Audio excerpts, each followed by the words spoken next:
Hi guys, Andy from Vivid Ink. So we did a question and answer post over on our Instagram and we received a crazy amount of responses, and we thought, you know what, we could use these to build a bit of a frequently asked questions video. Now I've chosen 10 questions which we got asked multiple times, and this is going to form a part 1 video. So keep your eyes peeled for more FAQ videos in the future. So here we go with the questions.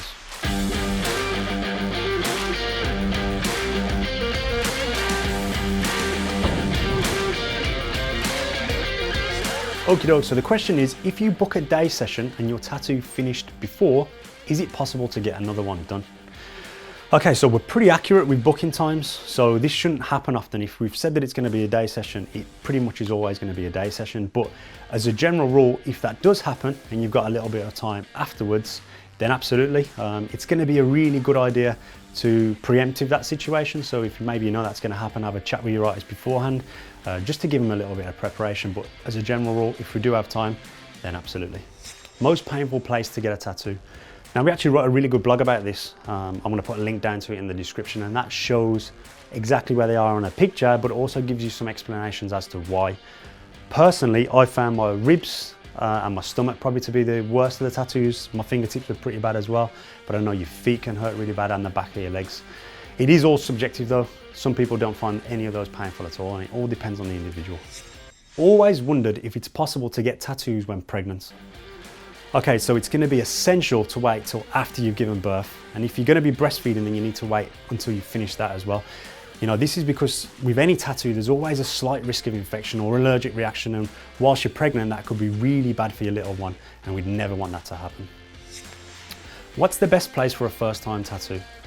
Now, generally, I would say anywhere that you want it. You know, don't focus on where's going to hurt you the least or where's going to be the most comfortable place to have it done. If you want it in a place, make sure you get it in that place. You always want to look back on your first tattoo and go, I got it exactly where I wanted. Can you get multiple small/medium tattoos in one sitting?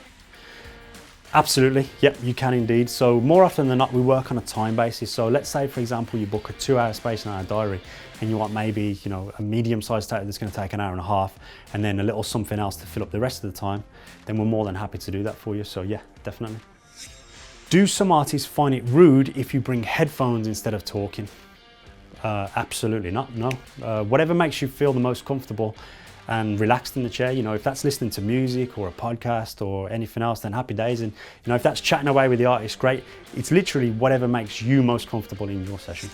Do you decline doing face or hand tattoos if it's there first? So yeah, we do. You know, it's an unwritten rule that unless you've got some real general tattoo coverage, we won't want to do your first tattoo in a really noticeable place like your face or your hands. You know, this is because it's a really big step to have a tattoo in these locations, and we never want to put you in a situation where you may come to regret something in the future that's so visible. A piercing is done with guns or needles. Now, all of our piercers are qualified and experienced to the highest level, and we only use needles in our piercing. Now, guns cause way more damage to the tissue, and the key to a great healing piercing is using the best equipment with the minimal damage possible and an expert piercer. Are white tattoos worth it? Now, we actually made a full video about white tattoos which shows all of the pros and the cons. I'm going to leave a link down in the description. Follow that and it's going to give you all the information about whiting tattoos. How often do you read your DMs, and what's the best way to inquire for a tattoo? So we read them daily and we respond to as many people as we can. You know, we do get a crazy amount of inquiries though, so sometimes it can take a couple of days to get a response, but we try and respond as quickly as possible. And in regards to how to inquire, it's whatever's better for you. So that could be telephoning us, that could be coming into the studio, it could be dropping us an email, using the WhatsApp on our website, Instagram, Facebook, direct messenger, literally whichever is better for you. Cheers for watching guys, hope you found that useful, and we'll see you on the next one.